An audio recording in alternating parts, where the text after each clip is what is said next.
सलाम आदाब। आज हम अ, मेरी नई किताब history of waqf in India इसके बारे में हम गुफ्तगू करेंगे। ये किताब तकरीबन एक से 1.5 माह पहले पब्लिश हुई and the response has been really really very good. लेकिन मैं उसके बारे में उसके बाद मौका नहीं मिला, कुछ दूसरे एंगेजमेंट्स थी और दूसरे कमिटमेंट्स थे, इसकी वजह से मैं उसके बारे में बात नहीं कर सका। लेकिन आज मौका मिला है तो मैं उसके बारे में बात करना चाहता हूँ। लेकिन आगे बढ़ने से पहले आप अ, हमारे चैनल को सब्सक्राइब करना ना भूलें और बेल आइकन पर क्लिक जरूर करें। तो किताब है history of waqf in India, Muslim endowments, origin and laws. चलिए, ये किताब जो है ये as a waqf as an institution के बारे में बात करती है। इंडिया में वक्फ कैसे आया उसके बारे में बात करती है, उसकी हिस्ट्री और ग्रोथ के बारे में बात करती है।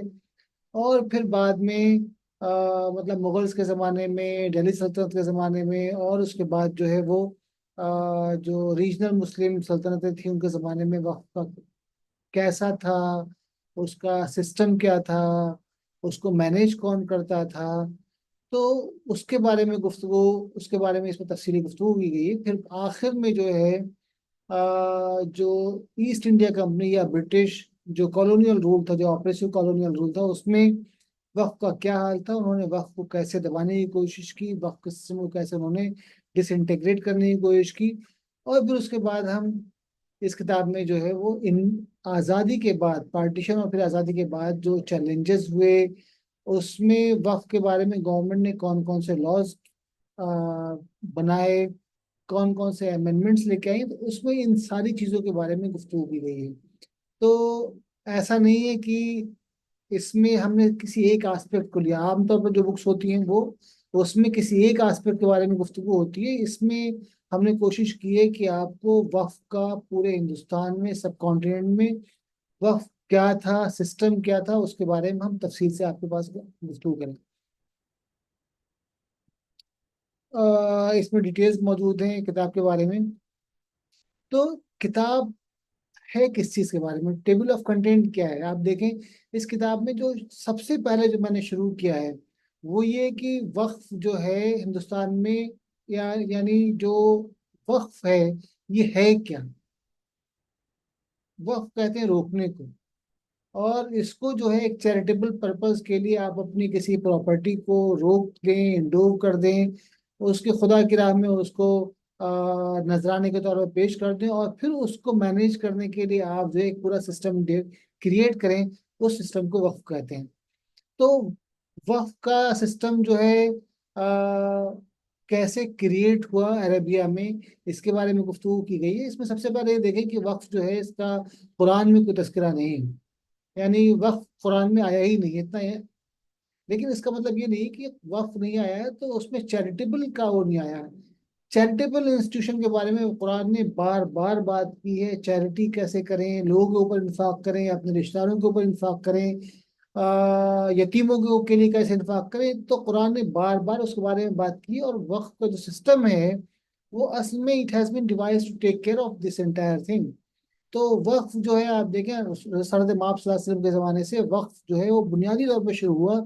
और फिर शुरू में सिर्फ वहाँ जो अरब में, क्योंकि इस्लाम जो है वो अरब से फैला, तो पहले ये अरब में हुआ, फिर उसके बाद आप देखें इराक, ईरान, सेंट्रल एशिया, फिर अफ्रीका, नॉर्थ अफ्रीका, फिर इंडिया, और तकरीबन आप देखें आज जहाँ जहाँ मुसलमान रहते हैं उन सारी जगहों पर वक्फ का एक ऐसा सिस्टम है, ऑर्गेनाइज सिस्टम, जहाँ पर मदारिस हैं, मकातिब हैं, यूनिवर्सिटीज़ हैं, और ऑर्फनेजेस हैं। वो उनको उनको बनाया गया है। फिर उनको मैनेज करने के लिए कुछ और प्रॉपर्टीज क्रिएट की गई हैं ताकि वो सिस्टम जो है वो बाकी रहे। तो इसमें बुनियादी तौर पर हमने पहला जो चैप्टर उसमें गुफ्तगू की है कि एक तो ये कि अरबिया में वक्फ कैसे शुरू हुआ, दूसरे क्या है वक्फ की जो टर्म्स हैं, वाकिफ कौन होता है, वाकिफ जो वक्फ करता है, ये एंडोवर है, उसके हुकूक क्या होते हैं, कौन कर सकता है उसको। और जैसे आपकी एक प्रॉपर्टी, क्या कोई दूसरा उसको वक्फ कर सकता है। जैसे हमारे यहाँ बहुत सारे कहते हैं कि भाई वो गवर्नमेंट की प्रॉपर्टी या उसकी प्रॉपर्टी उसको वक्फ कर लिया। This can not be done. फिर दूसरा ये है कि सिर्फ आपकी प्रॉपर्टी जो आपके कब्जे में है, अनडिस्प्यूटेड प्रॉपर्टी, वही वक्फ किया जा सकती है। फिर दूसरा क्या है कि वक्फ में क्या चीज डेडिकेट किया सकती है, क्या चीज वक्फ की जा सकती है। तो शुरू में ये था कि आप सिर्फ अपनी प्रॉपर्टी ही वक्फ कर सकते हैं। बाद में ये था कि आप जो दूसरे मूवेबल असेट्स हैं, जैसे मनी है या दूसरे मूवेबल असेट्स हैं, जिसको आप वक्फ इंस्टीट्यूशंस के मैनेजमेंट में आप वो कर सकते हैं, या उसको आप किसी तरह यूज कर सकते हैं वक्फ के सिलसिले में, यानी रिकरिंग जो है उसमें यूज कर सकते हैं। तो वो है। और what can be dedicated as waqf. तो सबसे अहम बात यह है कि आपकी जो अपनी लीगल लॉफुल जो प्रॉपर्टी है, जो आपकी अपनी मिल्कियत में है, कानूनी तौर पर है और सही तरीके से आपके पास है, आप उसी को कर सकते हैं। फिर क्या है, मुतवल्ली कौन है, मुतवल्ली के हुकूक क्या होते हैं, मुतवल्ली कौन अपॉइंट कर सकता है, मुतवल्ली के पावर्स क्या होते हैं। आप देखें बहुत सारे लोग, एक बड़ी परेशानी बहुत बीच में ये थी कि मुतवल्ली जो है वो बड़ी बड़ी जो है उस पर कर्ज ले लिया करते थे, लोन ले लिया करते थे। मतलब मिडिवल पीरियड में होता था, अंग्रेजों के पीरियड में बहुत हुआ। लेकिन ये है कि मुतवल्ली जो है वो कोई कर्ज वक्फ की जायदाद की बुनियाद पर नहीं ले सकता। और अगर उसने कर्ज लेना है तो पहले वो काजी से जाके इजाजत लेगा, यानी जो सिस्टम है वो। और उसके बारे में तफसील से है कि क्या होना चाहिए। फिर आ, और बहुत सारे अहम चीजें, जैसे कि एक प्रॉपर्टी है जिसका इस्तेमाल हो रहा है, और उसको मतलब उसके लिए अनाउंस नहीं किया गया है कि डेडिकेटेड है उसके लिए, वक्त के लिए, लेकिन उसमें एक बड़ी मुद्दत से चला आ रहा है और किसी को कोई इतराज नहीं, तो वो जो है वक्फ जो है वो हो जाता है। दूसरा ये है कि हिंदुस्तान में वक्फ कैसे आया। आप देखें कि वक्फ के जो लीगल टर्म्स हैं उसके बारे में हिंदुस्तान में बहुत सारी किताबें हैं, क्योंकि जो लॉ पास होता है वो डिटेल होता है और लोग उसको वैसे ही बयान ही में पब्लिश कर देते हैं। और दूसरा ये है कि उसको कुछ बाज उसके जो प्रोविजंस हैं उसको डिटेल्स में भी उसको बयान करके उसको कर देते हैं। लेकिन आप जब हिस्ट्री ऑफ वक्फ इंडिया के बारे में बात करेंगे तो आपको शायद ही कोई किताब मिले, कोई किताब उसमें तफसील से मौजूद नहीं है। तो वक्त ड्यूरिंग द डेथ, आप देखें हिंदुस्तान में हम लोग समझते हैं कि जब दिल्ली सल्तनत कायम हुई या फिर उससे पहले जो सिंध में जो मुसलमानों की हुकूमत कायम हुई थी और मुल्तान में हुई थी, या वहीं से शुरू हुआ। लेकिन मैं कहता हूँ कि जैसे हिंदुस्तान में इस्लाम की इब्तिदा जो है वो साउथ इंडिया से हुई, केरला, गुजरात, तमिलनाडु से, क्योंकि वहाँ ट्रेडर्स आया करते थे, ट्रेड के सिलसिले में ट्रेड कारवां मुसलमानों के थ्रू सीज। और हमारे पास तो ऐसे यानी ये बिल्कुल इसमें अनडिस्प्यूटेड फैक्ट है कि रिसालत माफ शास्त्र में कुछ दिनों के बाद से ही मुसलमान जो है, अरब, खासतौर पर अरब और फिर बाद में पर्शियन और हजरमौत या यमन के लोग जो है वो जो वेस्टर्न कोस्ट है इंडिया का, इसमें कोकन, मालाबार, गुजरात वगैरह के इलाके हैं, फिर बाद में कोरोमंडल, वहाँ मुसलमान बिल्कुल शुरू से आते हैं। हो सकता है रिसालत माफ शास्त्र के जमाने में भी आते हो। और चेरावन पेरुमल जो केरला का मालाबार का बादशाह था, उसके बारे में जो वो है, उसमें जो पहली चीज आती है वो ये कि वो शायद हजरत सल्लल्लाहु अलैहि वसल्लम की जिंदगी में उसने इस्लाम कबूल कर लिया था।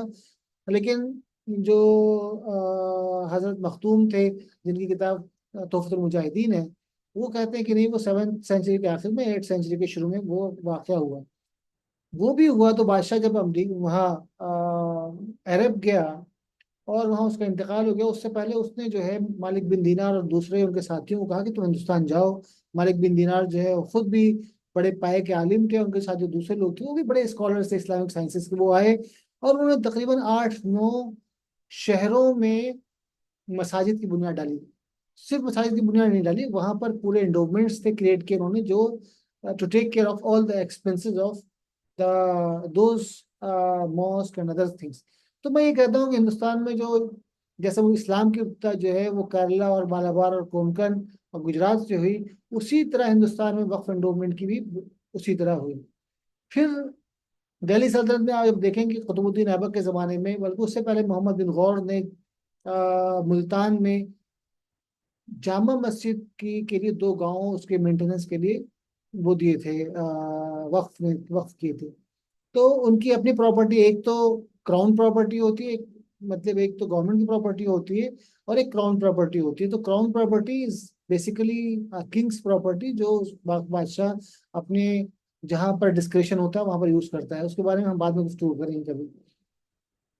फिर आप देखें कि दिल्ली सल्तनत के ज़माने में जो जब स्कॉलरशिप का ज़माना शुरू हुआ, एकेडमिक बिल्कुल शुरू में ही कुतुबुद्दीन ऐबक के ज़माने में दिल्ली में अलाई मदरसा खोला गया। फिर बदायूं में एक अलाई मदरसा ही नहीं आता, अलाई कॉलेज खोला गया, बड़े बड़े इदारे थे। तो जब बादशाह खुद भी इल्म और स्कॉलरशिप का दिलदादा होता है, तो उसके साथ जो लोग होते हैं वो भी स्कॉलरशिप को लब करते हैं और उसको प्रमोट करते हैं, क्योंकि वो बादशाह की के अटेंशन में, बादशाह के करीब आना चाहते हैं। तो एक जमाने वहां शुरू हुआ है बड़ा, उसका बुनियादी तौर पर कि हर आदमी, हर साहिब हैसियत आदमी जो है वो चाहता था कि वो कोई वक्त क्रिएट करे, स्कूल क्रिएट करे, कॉलेज क्रिएट करे, सराय सराय बनाए। और फिर उसके लिए, उसके मेंटेनेंस के लिए वो करते थे, मतलब वक्त किया करते ताकि वो उसको सीमलेस जो है उसका उसका काम चलता रहे। आजकल जैसे हमारे यहाँ होता है कि मदारिस होते हैं, वो चंदा चलता है उनके यहाँ साल भर, वो लोगों को भेजते हैं या रमजान में भेजते हैं। उस जमाने में सिस्टम नहीं होता था। जो मदरसा, जो कॉलेज, जो सराय बनाता था, कुआं खुदवाता था, उसके मेंटेनेंस का, एनुअल मेंटेनेंस का सिस्टम रखता था। जमीनें होती थी जिसकी काश से या दूसरे जराये से उसका इंतजाम होता था। तो पूरे हिंदुस्तान में जो है इनके जमाने में, दिल्ली सल्तनत के जमाने में वक्फ का एक जाल बिछ गया। आप देखें, आप चाहे दिल्ली में हो या दौलताबाद में हो या आप बीदर में हो, हर जगह वहाँ पर मदारिस थे, स्कूल्स थे, वहाँ पर हॉस्पिटल्स खुले थे और दूसरे इदारे बनाए थे, नहरें खोदी जाती थी। उन सबको लोग, आम तौर पर ऐसा नहीं होता था सारे काम बादशाह करते थे, आम लोग भी जो नोबिलिटी थी, बिजनेसमैन थे, जो ट्रेडर्स थे बड़े बड़े, वो क्या करते थे और फिर उसको वो जो है वक्फ की जायदाद जो है वो उसके लिए डिवोट किया करते थे, ताकि वो इदारे जो हैं वो खुद अपने सेल्फ सस्टेनिंग रहे। फिर आप देखें कि मोहम्मद बिन तुगलक के फिरोज शाह तुगलक के ज़माने में दिल्ली में जो है जितने पुराने स्कूल्स, कॉलेजेस, हॉस्पिटल्स खोले गए थे, वो बादशाह ने दोबारा उनको रिवाइव किया। उनके लिए जो मेंटेनेंस के लिए उनके जो वक्त की जो जायदादें थी, उन जायदादों को दोबारा मतलब उसको रिवाइव किया गया और उसके लिए इंतजाम किया गया। तो अब फिर आप देखें, एक चीज ये है कि जब इब्न बतूता दिल्ली आया तो उसको कुतुबुद्दीन ऐबक की जो यहाँ पर वो थी, कुतुबुद्दीन ऐबक एक बड़ा बादशाह था, उसके जो मौसलम था उसकी देखभाल के लिए उसको उसको वक्फ का की जायदाद का निगरान बनाया गया। And he employed more than 400 people to actually take care of that. 450 और 60 समथिंग पीपल, ये कुतुबुद्दीन ऐबक की जो मजार था उसके देखभाल के लिए बनाया गया था।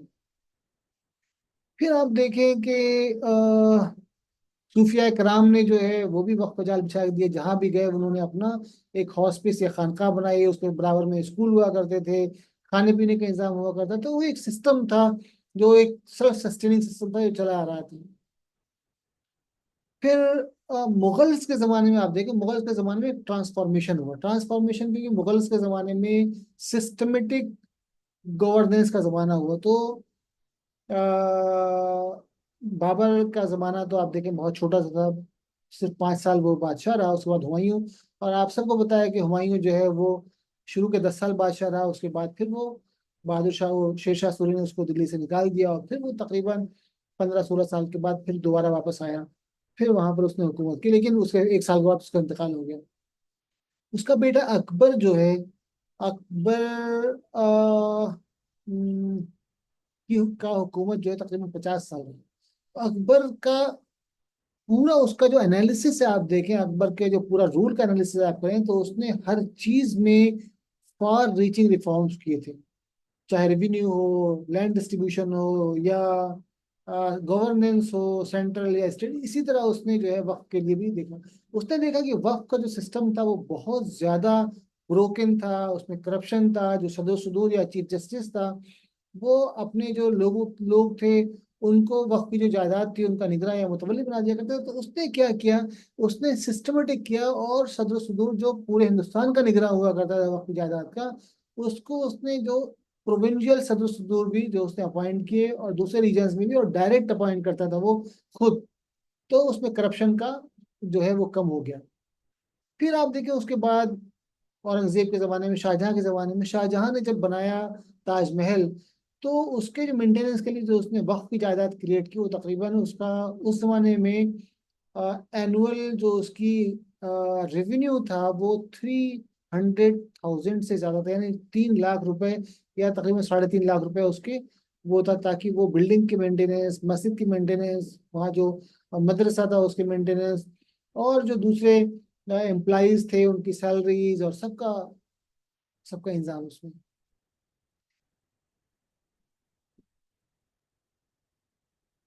देखिए ब्रिटिश के जमाने में आप देखें कि ब्रिटिश ने चूंकि जब बरतानिया की कॉलोनियल रूल हिंदुस्तान में हुआ ईस्ट इंडिया कंपनी का, तो सब मुसलमानों का रोल था। तो मुसलमान जो बड़े मुसलमान थे, यानी एफ्लुएंट मुस्लिम्स, वो उनके लिए खतरा थे। आप देखें 1857 की जो जंग हुई, फर्स्ट वॉर ऑफ इंडिपेंडेंस, उसमें तकरीबन सारा लीडिंग रोल जो था वो मुसलमानों का था, नॉन मुस्लिम। तो ईस्ट इंडिया कंपनी की जब हुकूमत कायम हुई, तो उस वक्त जो है उन्होंने, चूंकि उनका मुकाबला डायरेक्ट मुस्लिम से था, Muslims were ruling dynasty when they came to India and try to occupy this the entire Indian territory.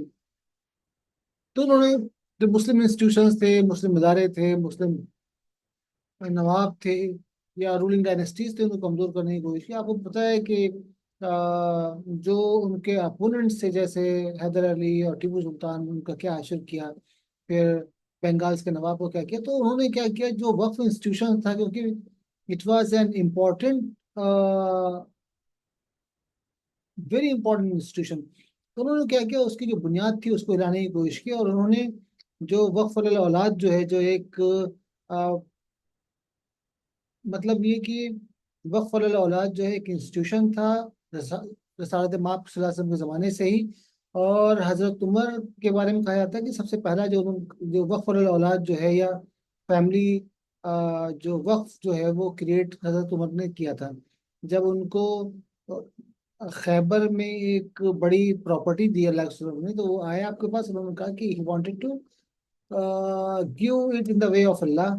तो साथ में आप सल्लल्लाहु अलैहि वसल्लम ने कहा कि नहीं, तुम उसको जो है उसको अपने पास रखो, और उसका जो वो है जो उसकी अर्निंग्स होगी उसको तुम डिवाइड कर सकते हो, कि तुम्हारे रिश्तेदार भी और आम लोग जो है उसको यूज कर सकें। तो वक्फ औलाद का जो पूरा इंस्टीट्यूशन था उसको उन्होंने तकरीबन शुरू से इलीगल करने की कोशिश की, क्योंकि अंग्रेजों के यहाँ जो ब्रिटिश लॉज थे उसमें चैरिटी जो थी, it was not for the benefit of the endower or for the benefit of the family of the endower. यानी जो वाकिफ है, जिसने जो वक्फ कर रहा है, चैरिटेबल इंस्टीट्यूशन क्रिएट कर रहा है, वो अपने फायदे के लिए, अपने खानदान के फायदे के लिए इसको इस्तेमाल नहीं कर सकता था। हालांकि इस्लाम जो है, इस्लाम में सबसे जो अ, बुनियादी तौर पर इस्लाम जो है, आप देखें कि इसमें चैरिटी जो है, आपकी family is the most entitled to benefit from your charity. तो आप देखें कि हमारे यहाँ जो है सबसे ज्यादा जो सवाब का काम है वो ये कि आप अपने फैमिली के लोग, अपने माँ बाप का ख्याल रखें, अपने रिश्तेदारों का ख्याल रखें, और फिर आपस में दूसरे इस तरह के। तो सर सैयद ने बहुत कोशिश की, तकरीबन कई साल तक वो मुस्तकिल कोशिश करते रहे कि कोई एक कंसेंसस क्रिएट करें, और वक्फ अलल औलाद जो है वो फिर दोबारा रिवाइव हो जाए। क्योंकि क्या हुआ कि अंग्रेज जो थे वो ऐसा कर रहे थे कि अंग्रेज वो जो, अगर ड्यू रेवेन्यू था अगर वो नहीं होता था, अब वो जो रेवेन्यू उनका जो ड्यू था, अगर बहुत ही और ऑपरेसिव जो उनका रेवेन्यू सिस्टम था, उसमें अगर आपने टैक्स नहीं दिया तो आपकी जायदाद जो थी फरोख्त हो जाती थी।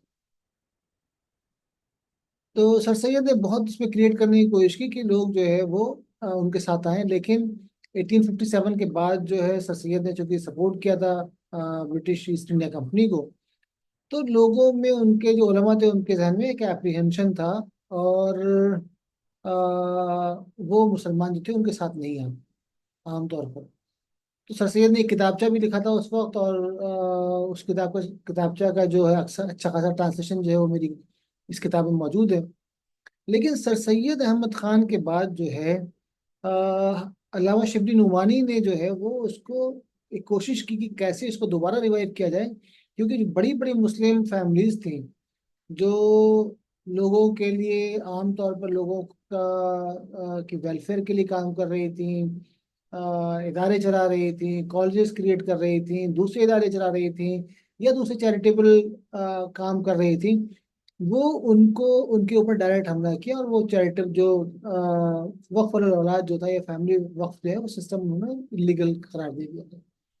तो शिबली नोमानी ने जो था 20th सेंचुरी के शुरू में क्या किया, उन्होंने कंसेंसस क्रिएट करने के लिए तकरीबन 100 स्कॉलर्स, पॉलिटिशियंस और उलमा के पास जो उन्होंने एक लेटर लिखा, एक क्वेश्चनर भेजा, और एक किताबचा भी लिखा उन्होंने कि उसकी ज़रूरत क्यों है। और उन सबसे जो जवाब आया, उसके बाद उन्होंने एक कॉन्फ्रेंस की लखनऊ में, उसके उस पर। और फिर जो पॉलिटिकल पॉलिटिशियंस थे, या जो प्राइवेट काउंसिल में जो मुसलमानों के नुमाइंदे थे, उनको इम्प्रेस किया कि वो उसके बारे में गुफ्तगू करें। तो बहुत सारे पॉलिटिशियन से गुफ्तगू की उन्होंने, और आखिरकार जो है बहुत सारे उससे पॉलिटिशियंस थे उसमें, जो है जो कांग्रेस के जो मुस्लिम लीडर्स थे या नॉन मुस्लिम लीडर्स थे वो भी थे, मुस्लिम लीग के जैसे जिना भी थे उसमें।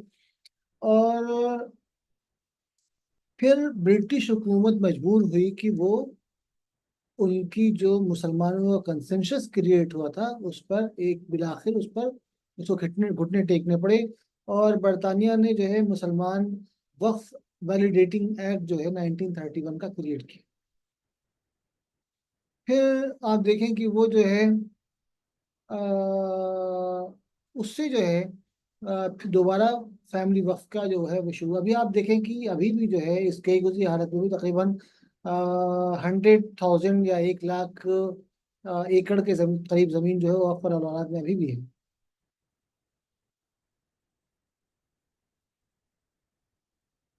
फिर दूसरा आप देखिए कि अंग्रेजों के जमाने में भी क्या हुआ था कि शुरू में जो, चूंकि मुगलों का सिस्टम चला आ रहा था, तो काजी जो थे वो बेसिकली मुतवल्ली के साथ मिलकर या मुतवल्ली को गाइड किया करते थे कि कैसे इन जायदादों को का ख्याल रखें, वक्फ की जायदादों का।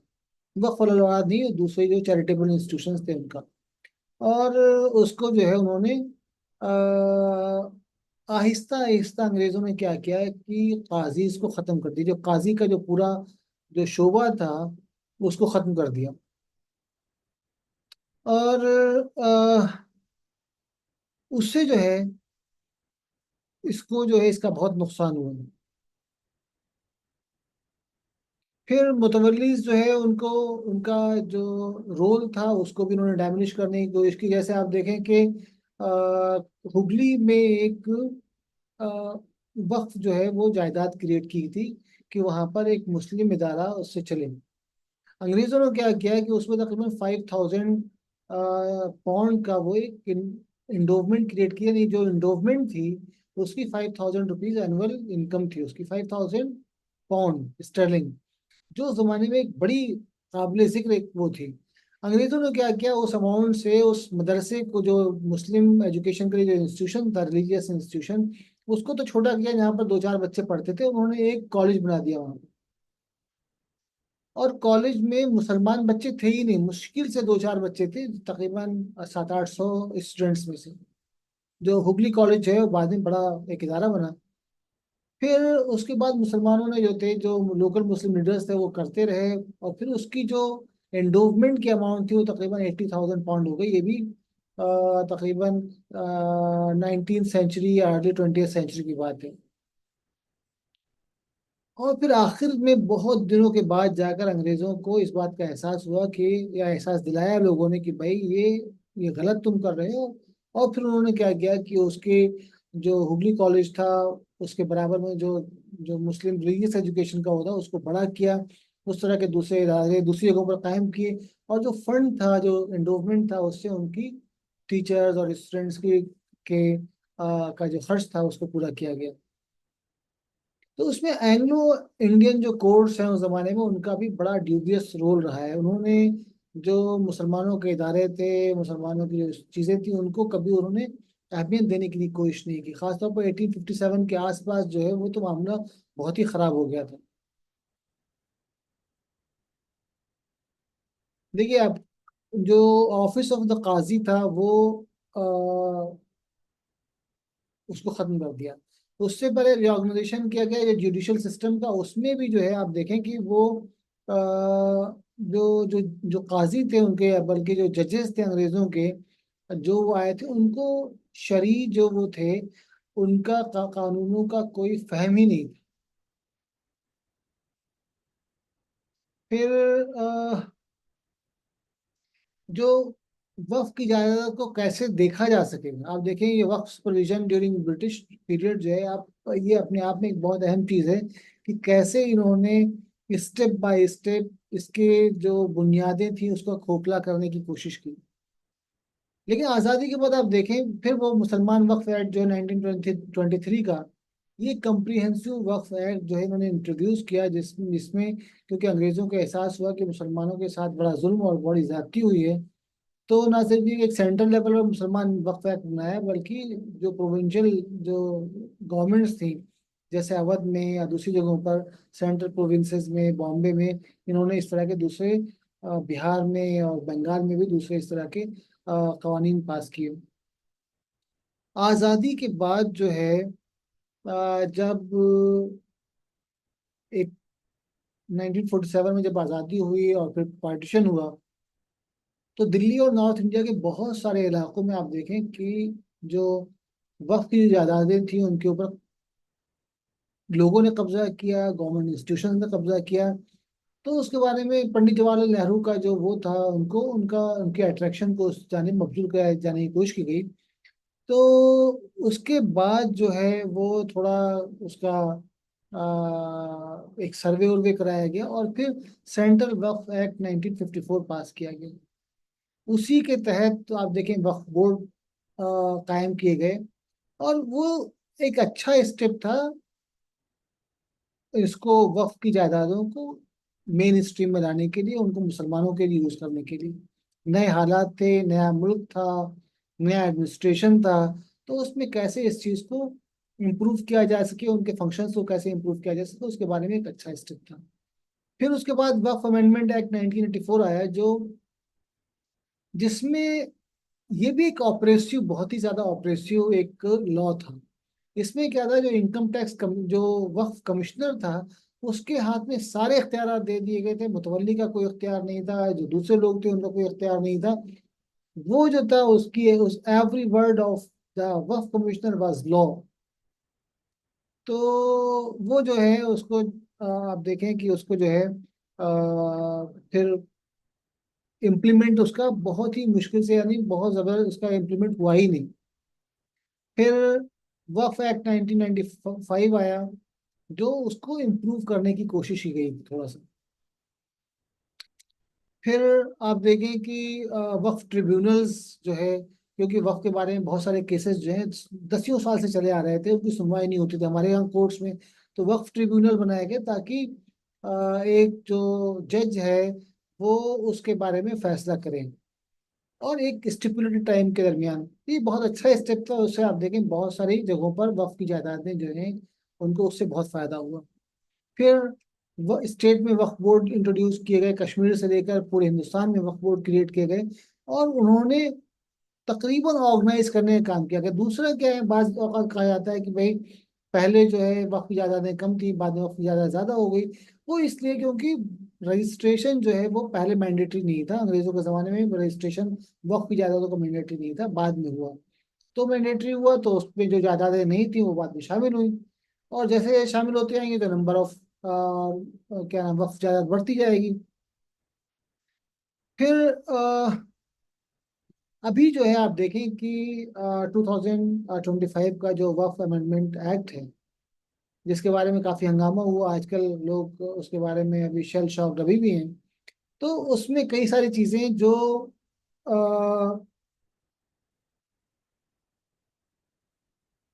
जो गवर्नमेंट ने चेंज करने की कोशिश की है उसमें। एक तो ये कि वक्फ बाय यूजर को उन्होंने रिमूव करने की कोशिश की। It's serious issue and Muslims will have to take sort of stock of that, और उसके बारे में गुफ्तगू करें और एक लाया अमल क्रिएट करें कैसा है।